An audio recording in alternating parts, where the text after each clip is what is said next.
ကဲအားလုံးမင်္ဂလာပါ MITDC official YouTube channel ကနေပြီးတော့ကြိုဆိုလိုက်ပါတယ်ကျွန်တော်ဒီနေ့မျှဝေပေးသွားမယ့်သင်ခန်းစာကတော့ Microsoft Excel 2019ထဲမှာ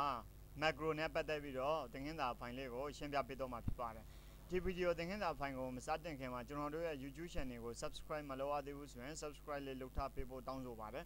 ဒီ YouTube channel ကနေပြီးတော့တင်ပေးနေတဲ့သင်ခန်းစာလေးတွေဟာအကျိုးတစ်စုံတစ်ခုရှိခဲ့မယ်ဆိုရင်တခြားသောသင်ခန်းရှင်းတွေအတွက်မျှဝေပေးခဲ့ပါဦးနော်ကဲဒါဆိုရင်တော့အခုကျွန်တော်တို့ Excel ထဲကိုတွားလိုက်မယ်နော် Excel ထဲမှာကျွန်တော်ရောက်တဲ့အခါမှာပေါ့နော်ဒီ macro ဆိုတဲ့နေရာကိုဘယ်မှာသုံးလဲဆိုတော့ကျွန်တော်အရင်ဆုံးနမူနာလေးရှင်းပြမယ်ပေါ့နော်ဥပမာကျွန်တော်တို့အင်္ဂလိပ်တစ်လေးမြန်မာတစ်လေးစာရိုက်မယ်ဆိုရပါတယ်နော်ဥပမာဒီနေရာမှာအင်္ဂလိပ်လိုရိုက်မယ်ပေါ့နော်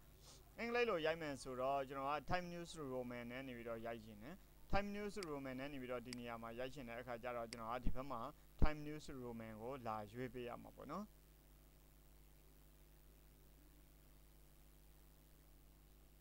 โอเคဒီနားမှာရှာလို့မရဘူးဆိုရင်ကျွန်တော်တို့ဒီနေရာလေးမှာဒီ search box မှာ time news roman ဆိုပြီးတော့ရိုက်ရှာလို့ရပါတယ် times new roman ပေါ့နော်ပြီးရင်ဒီနေရာမှာစာရိုက်လို့ရပါပြီ how are you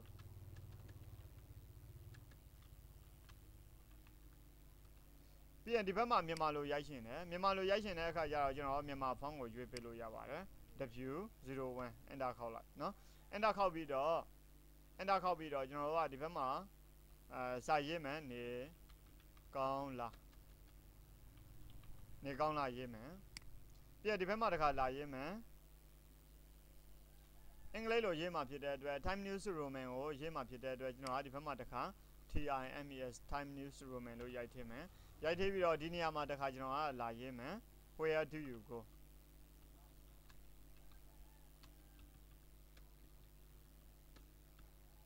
where do you go သင်ပေးတော့လဲအဲ့လိုမျိုးရေးချင်တဲ့အခါကျတော့ဒီဘက်မှာကျွန်တော်တို့ကမြန်မာလိုပြန်ရိုက်ရမှာပေါ့နော်မြန်မာလိုပြန်ရိုက်မယ်ဆိုရင်ကျွန်တော်ကဒီနေရာမှာ w01 ကိုရိုက်ထည့်မယ် w01 ဖောင်းနေနေပြီးတော့ရေးမယ်သင်ပေးတော့နေတာလဲပေါ့နော်သင်ပေးတော့တာလဲနော်သင်ပေးတော့တာလဲအဲ့လိုမျိုးတွေရေးတဲ့အခါမှာကျွန်တော်တို့ကနေပြီးတော့ဒီမှာတစ်ခါရေးမယ်တစ်ခါလာပြင်မယ်ဒီဘက်မြန်မာလိုရေးမယ်မြန်မာလိုလာပြင်မယ်အဲ့လိုမျိုးကျွန်တော်တို့ကမသုံးချင်ဘူးနောက်တစ်ခုကကျွန်တော်ဒီ10ခွက်တစ်ခွက်တင်းမှာပေါ့နော်ဒီ10ခွက်တစ်ခွက်တင်းမှာပဲကျွန်တော်တို့ကနေပြီးတော့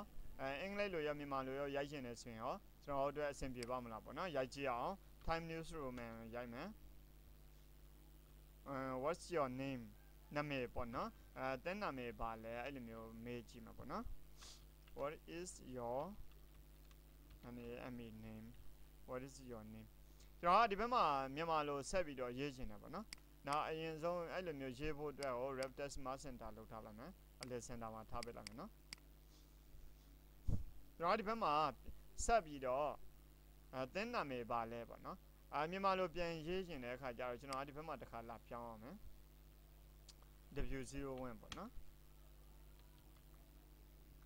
သင်နာမည်ပါလေပေါ့နော်ဒီလိုမျိုးတွေရိုက်ချင်တဲ့အခါမှာကျွန်တော်တို့ကဒီဘက်မှာလာပြင်တယ်ရေးတယ်လာပြင်တယ်ရေးတယ်ဆိုရင်ကျွန်တော်တို့ကစာကြောင်း၄-၅ကြောင်းလောက်ကိုရေးမယ်ဆိုရင်တော့ပြဿနာမရှိဘူးဒါမဲ့1ရွက်2ရွက်3 4 5ရွက်အဲ့လိုမျိုးပေါ့နော်စာအုပ်တွေလောက်ရမယ်အခါကြတော့ဒီလိုမျိုးရေးနေမယ်ဆိုရင်ကျွန်တော်တို့အတွက်အလုပ်ဟာမတွင်ချေဘူးပေါ့နော်အဲ့လိုဆိုရင်ကွန်ပျူတာကချွင်းချက်အနေနဲ့ဖြစ်သွားလိမ့်မယ်နော်အဲ့လိုဆိုရင်ကျွန်တော်တို့ကကွန်ပျူတာကချွင်းချက်မရှိတဲ့အတွက်ကျွန်တော်တို့ကကွန်ပျူတာ setting လေးတွေကိုပြင်ထားရမယ်ပြင်တဲ့အောင်သင်ယူထားရမှာပေါ့နော်အဲ့လိုဆိုရင်ဘယ်လိုမျိုးလုပ်လို့ရလဲကျွန်တော်လည်းအတူကြည့်အောင်နော်တစ်ချက်လောက်နော်ကျွန်တော်တို့ကမြန်မာလိုရေးမယ်အင်္ဂလိပ်လိုရေးမယ် keyboard ပေါ်ကပဲ shortcut အနေနဲ့လုံးမယ်အဲ့ခါကျတော့ကျွန်တော်တို့ကဒီ macro ကိုအသုံးပြုဖို့လိုလာတာပေါ့နော် macro အသုံးပြုနည်းကိုဒီအခုစပြီးတော့သင်ပေးသွားမှာပေါ့နော် view ကိုတော့မယ် view ကနေပြီးတော့ကျွန်တော်ကဒီဘက်မှာ macro ကိုလာမယ် macro မှာဆိုရင် view macro ရှိတယ် record macro ဆိုတာရှိတယ်ပေါ့နော် record macro အသေးလုံးမှာမလို့ကျွန်တော်တို့က record macro ကိုတစ်ချက်နှိပ်လိုက်မယ် record macro မှာဆိုရင် macro 1နာမည်ပေးလို့ရတယ်မိမိကြိုက်တဲ့နာမည်ပေးအင်္ဂလိပ်ကိုအရင်ရေးမယ်ဆိုရင် english အင်္ဂလိပ်ပေါ့နော်ပြီးရင်ဒီနေရာမှာ shortcut key ထည့်မယ် shortcut key မှာကြတော့သူက automatic control ပေးထားတယ်ပေါ့နော်ကျွန်တော်တို့က English ဆိုတော့ shift e နဲ့နေပြီးတော့အလုပ်လုပ်မယ်ပေါ့နော်အဲ့လိုဆိုရင်သူက control ထည့်ထားပြီးသားမလို့ shift e ကိုနှိပ်လိုက်တာနဲ့ control shift e ဆိုရင် English လို့ macro နေပြီးတော့သူကပေါ်ပင်းမှာဖြစ်ပါတယ်this workbook ဆိုတာကြတော့ဒီ workbook တစ်ခုလုံးကိုပြောတာဖြစ်ပါတယ်new workbook ဆိုတာ workbook အသစ်မှာအလုပ်လုပ်တာကိုပြောတာဖြစ်ပါတယ်နောက်ပြီးတော့ personal macro workbook ကျွန်တော်တို့က this workbook မှာကျွန်တော်တို့ကထားမယ်ပေါ့နော်အဲ့နေရာမှာကျွန်တော်တို့က description တစ်ခုခုကိုရေးထားလို့ရတယ်အဲ့ဒါကြတော့ English စာရေးဖို့အတွက်ပေါ့နော် english English ပဲ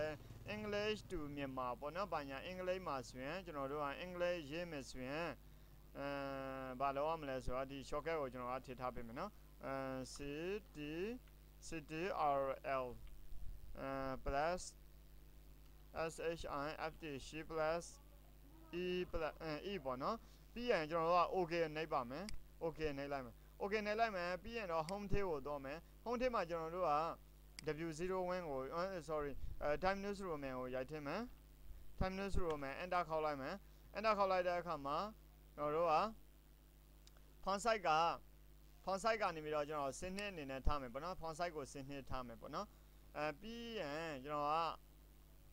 ရက်လိုက်မယ်ဒါပြီးပြီဆိုရင်ကျွန်တော်ရက်လို့ရပြီပေါ့နော်အဲ့မှာ view ကိုတော့မယ် view ကနေပြီးတော့ macro ကနေပြီးတော့ store recording ကိုနှိပ်လိုက်မယ်နော်အဲ့လိုဆိုရင် macro တခုဖမ်းပြီးတော့ဖြစ်ပါတယ်နော်ကျွန်တော်စာဒီနေရာမှာရိုက်ချင်တယ်ဆိုရင်control shift e ကိုနှိပ်လိုက်တာနဲ့ English လို့ရိုက်လို့ရပြီဖြစ်ပါတယ်ဒါတွေကကျွန်တော်တို့မလိုတော့ဘူးပေါ့နော်မလိုတော့ဘူးဆိုရပါဆိုကျွန်တော်ဒီနေရာမှာ English လို့ရိုက်ချင်တယ် English လို့စာရေးချင်တယ် English လို့စာရေးမှာဖြစ်တဲ့အတွက်သူ့ကိုကျွန်တော်ကဒီဖောင်းနဲ့ calibri ဆိုတဲ့ဖောင်းနဲ့မသုံး time news ရိုမယ်ဖောင်းနဲ့သုံးချင်တယ်ဆိုရင် control ရယ် shift ရယ် e ရယ်နှိပ်လိုက် control ရယ် shift ရယ် e ရယ်နှိပ်လိုက်တာနဲ့ time news ရိုမယ်ရယ် point စနစ်ရယ်ဆိုပြီးတော့ automatic ဒီ software ကနေပြီးတော့ automatic ရွေးပေးတော့မှာဖြစ်ပါတယ်အဲ့ကကြရကျွန်တော်တို့ကဒီနေရာမှာစာရေးလို့ရပြီပေါ့နော်WHAT what is your name အဲ့ဒါခေါက်လိုက်ပါဒါဆိုရင်ဒီနေရာမှာမြန်မာလိုရိုက်ရှင်နေဆိုရင်ဟောကျွန်တော်တို့မြန်မာလိုတော့ရွေးရမှာပေါ့အဲ့လိုဆိုရင်ကျွန်တော်ရွေးစရာမလိုအောင် macro နောက်တစ်ခုထပ်လုပ်ပေးရမှာဖြစ်ပါတယ်မြန်မာလိုရိုက်ဖို့အတွက်အင်္ဂလိပ်လိုကကျွန်တော်ကြိုက်တဲ့နေရာမှာရိုက်လို့ရတယ် control shift e နဲ့ပေါ့နော်ဒါဆိုရင်မြန်မာလိုရိုက်ဖို့အတွက်ကိုကျွန်တော်တို့အတွက်လိုအပ်တာပေါ့နော် macro တစ်ခုလိုအပ်တယ်အဲ့ကကြာရင်ကျွန်တော်က view ကိုတော့မယ် view ကနေပြီးတော့ macro ကနေပြီးတော့ record macro ကိုတော့ပါမယ် record macro မှာဆိုရင် macro 2ကိုကျွန်တော်အနေနဲ့နာမည်တစ်ခုပေးမယ်ပေါ့နော်အဲ့ဒါကိုကြတော့မြန်မာလို့နာမည်ပေးလိုက်မှာနော်မြန်မာလို့ရိုက်မယ်ပေါ့နော်ပြီးရင် shortcut နေရာမှာကျွန်တော်ကနေပြီးတော့shift m လို့ရိုက်ထည့်လိုက်မယ်နော် shift m ဆိုတာကြတော့ control shift m ဆိုတာကြတော့မြန်မာစာရိုက်ဖို့အတွက် shortcut အနေနဲ့ယူလိုက်တာဖြစ်ပါတယ် macro ယူလိုက်တာဖြစ်ပါတယ် shortcut ပေါ့နော်အဲ့လိုဆိုရင်ဒီနေရာမှာကျွန်တော်က description အနေနဲ့မြန်မာ equal control shift m လို့control shift m လို့ကျွန်တော်ကဒီမျိုးတော့မှတ်ထားလိုက်မယ်ဒါမှတ်ဖို့အတွက်ပါမရေးရင်လည်းရပါတယ် description မှာဘာမှမထည့်ရင်လည်းရပါတယ်ပြီးရင်တော့ okay နှိပ်ပါမယ်နော်ကဲဒါဆိုရင်ကျွန်တော်က macro ဖမ်းလိုက်ပြီ macro ဖမ်းလိုက်တဲ့အခါမှာဒီနေရာမှာကျွန်တော်ရေးချင်တဲ့ font ကို macro တိုက်မှတ်ချင်တဲ့ font ကိုနေပြီးတော့ကျွန်တော်ကရွေးပေးရမယ်နော်ကျွန်တော်အဲ့နေရာမှာ font တစ်ခုပေါ့နော်ဘယ် font အဆင်ပြေမလဲကျွန်တော်ဒီနေရာမှာလိုက်ရွေးပေးရမယ်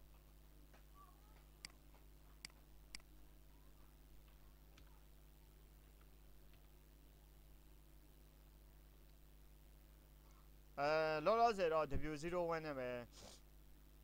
နမူနာအနေနဲ့လုပ်ပြမယ်နော်ဟိုဗီဒီယို share တော့မှကြောက်လို့နော်အဲ့နေရာမှာကျွန်တော်W01 ဖုန်းကိုရွေးလိုက်တယ်ရွေးလိုက်ပြီးတော့ font size ကို16လောက်နေပြီးတော့ထားလိုက်တယ်ပေါ့နော်16လောက်ထားလိုက်ပြီးတော့ကျွန်တော်က view ကိုတော့မယ် view ကနေပြီးတော့ macro မှာ store recording ကိုနှိပ်လိုက်မယ်ဒါဆိုရင် macro နှစ်ခုရှိနေပြီကျွန်တော်တို့ကဒါအရင်နမူနာပြထားတဲ့ဟာတွေအကုန်လုံးဖြတ်လိုက်မယ်ဒီနေရာကနေပြီးတော့ဒီထီကိုလည်းကျွန်တော်ကဖြတ်လိုက်မယ်ပေါ့နော် delete လုပ်လိုက်မယ်ကဲဒါဆိုရင်အခုကျွန်တော်လှုပ်ထားတာဘာမှမထားတော့ဘူးဒီနေရာမှာเนาะအခုဆိုရင်ကျွန်တော်စာရိုက်ရှင်နေဆိုရင် home ကိုသွားစေရမလို့ဘာကြောင့်လဲဆိုတော့ macro တတ်မှတ်ထားတာမလို့เนาะဒီ Microsoft Excel မှာကျွန်တော်က macro တတ်မှတ်ထားတာမလို့ macro နဲ့ပဲအလုပ်လုပ်မယ် shortcut အနေနဲ့ပဲအလုပ်လုပ်မယ် keyboard ပေါ်ပါเนาะအင်္ဂလိပ်လိုရိုက်ရှင်နေဆိုရင်ဥပမာဆိုရပါစို့ကျွန်တော်ကအင်္ဂလိပ်လိုရိုက်ရှင်နေဆိုရင် control ရယ် shift ရယ် e ရယ်နှိပ်ပေးရမယ်เนาะဒါအင်္ဂလိပ်လိုရိုက်ဖို့အတွက်ပေါ့เนาะအဲ့နေရာမှာကျွန်တော်က စာရေးမယ် how are you နော် how are you enter ခောက်လိုက်တယ်မြန်မာလိုရေးမယ်ဆိုရင် control shift m shortcut အနေနဲ့တော့လိုက်တာပေါ့နော်နေကောင်းလား enter ခောက်လိုက်ပါအင်္ဂလိပ်လိုပြန်ရေးမယ် control shift e အင်္ဂလိပ်လိုပြန်ရေးမယ် control shift e ကိုနှိပ်မယ်ပြီးရင်ကျွန်တော်အဲ့နေရာမှာဘယ်တော့လဲဆိုပြီးတော့ရေးမယ် where do you go နော်သင်ဘယ်တော့လဲသင်ဘယ်တော့လဲမြန်မာလိုရိုက်မယ် control shift ရယ် m ရယ်မြန်မာလိုရိုက်လိုက်မယ် control shift m ရယ်ရိုက်လိုက်တဲ့အခါမှာကျတော့မြန်မာလိုရိုက်လို့ရတော့ဖြစ်ပါတယ်ကဲဒါဆိုရင်တော့အခုအဲ့နေရာမှာသင်ဘယ်တော့လဲပေါ့နော်သင်ဘယ်တော့လဲအဲ့လိုမျိုးမြန်မာတလေးအင်္ဂလိပ်စာတလေးမြန်မာစာတလေးအင်္ဂလိပ်စာတလေးရိုက်ရှင်တယ်ဆိုရင်တော့ကျွန်တော်တို့ကဒီ macro လေးကိုအသုံးပြုပြီးတော့ရိုက်စေရှင်တယ်သုံးစေရှင်တယ်ကျွန်တော်တို့လောက်ထားတဲ့ macro ဘယ်နှခုရှိလဲသိရှင်တယ်ဆိုရင်တော့ view macro ထိကိုတော့ပေးရမှာဖြစ်ပါတယ် view macro မှာဆိုရင်အင်္ဂလိပ် macro ရှိတယ်မြန်မာ macro ရှိတယ်နော်အင်္ဂလိပ်ကကြတော့သူရဲ့ macro description မှာ control shift e ကျွန်တော်က description မှာရေးထားတဲ့မို့လို့ပေါ့နော်တခြားလူလည်းသိရအောင်ဆိုပြီးတော့ control shift e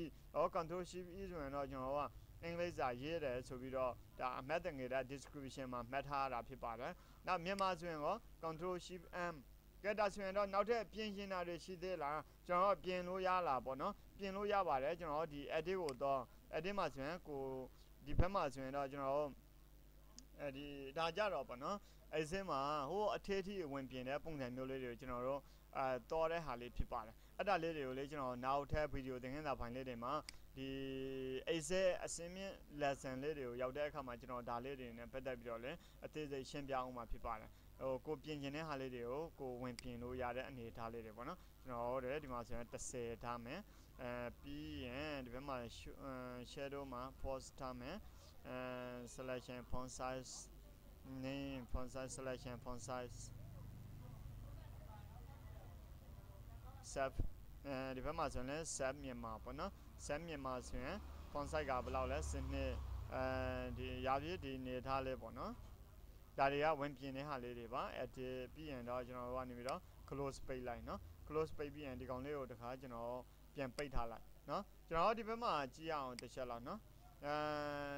ဟိုဟာပေါ့မြန်မာစာက16နေ16ဖြစ်နေတယ်ဒီဘက်မှာဆိုရင်အင်္ဂလိပ်က12ဖြစ်နေတယ်ကျွန်တော်ဒါလေးကိုတစ်ချက်လောက်ဖြတ်ကြည့်မှာနော်ဒါလေးကိုတစ်ချက်လောက်ဖြတ်ကြည့်တဲ့အခါမှာကျွန်တော်က control shift e နှိပ်လိုက်မယ် control shift e နှိပ်လိုက်တဲ့အခါမှာဒီမှာအင်္ဂလိပ်လိုပေါ်ပြီးတော့ဒီအောက်မှာကျတော့မြန်မာလိုပေါ်ရတယ်အဲ့ဒါလေးတွေကိုကျွန်တော်ကလောလောဆယ်အရင်သုံးထားတဲ့နေရာလေးတွေကိုအမှားဖြစ်မှာဆိုလို့ကျွန်တော်ဒီနေရာမှာ calibri ပေါ်ရတယ် control shift e နှိပ်လိုက်တာနဲ့ဒီမှာ time new roman ပြောင်းသွားတာပေါ့နော်ပြီးရင်ဒီဘက်မှာဆိုရင် control shift m ကိုနှိပ်လိုက်တာနဲ့w01 art house font ကိုရရှိလာမှာဖြစ်ပါတယ်အဲ့လိုမျိုးတွေကျွန်တော်အင်္ဂလိပ်တလေးမြန်မာတလေးဒီဟာနှစ်ခုကနမူနာအနေနဲ့လုပ်ပြတာဖြစ်ပါတယ်တခြားနည်းလမ်းတွေလည်းအများကြီးရှိပါသေးတယ်ကျွန်တော် macro သတ်မှတ်ပြီးတော့ဘာတွေလုပ်လို့ရလဲဆိုတော့မိမိတို့ကိုယ်တိုင်စဉ်းစားပြီးတော့လုပ်ကြည့်ပါကျွန်တော်တို့ကနေပြီးတော့ဒီနေရာမှာ formula တွက်တာတို့ဇေယျခွဲဆွဲတာတို့ကိုလည်းကျွန်တော်တို့ဒီလိုမျိုး macro မှတ်ထားမယ်ဆိုရင်ရပါတယ်အားလုံးပဲကျေးဇူးတင်ပါတယ်ကျွန်တော်ဗီဒီယိုသင်ခန်းစာဖိုင်လေးတွေကိုကြိုက်နေတဲ့ဆိုရင် like and share လေးဖြင့်အားပေးတော့ပါအောင်နော်ဒီ YouTube channel ကနေပြီးတော့တင်ပေးနေတဲ့သင်ခန်းစာလေးတွေကအကျိုးတစ်စုံတစ်ခုရှိမယ်ဆိုရင်ကိုယ့်ရဲ့တငယ်ချင်းတွေအတွက်မျှဝေပေးတော့ပါအောင်နော်ကျွန်တော်ရဲ့ YouTube channel ကို subscribe မလုပ်ရသေးဘူးဆိုရင်လည်း subscribe လေးလုပ်တော့ပေးပါအောင်နော်အားလုံးပဲကျေးဇူးတင်ပါတယ်နောက်ထပ်ဗီဒီယိုသင်ခန်းစာဖိုင်မှာပြန်လည်ဆုံတွေ့ကြပါ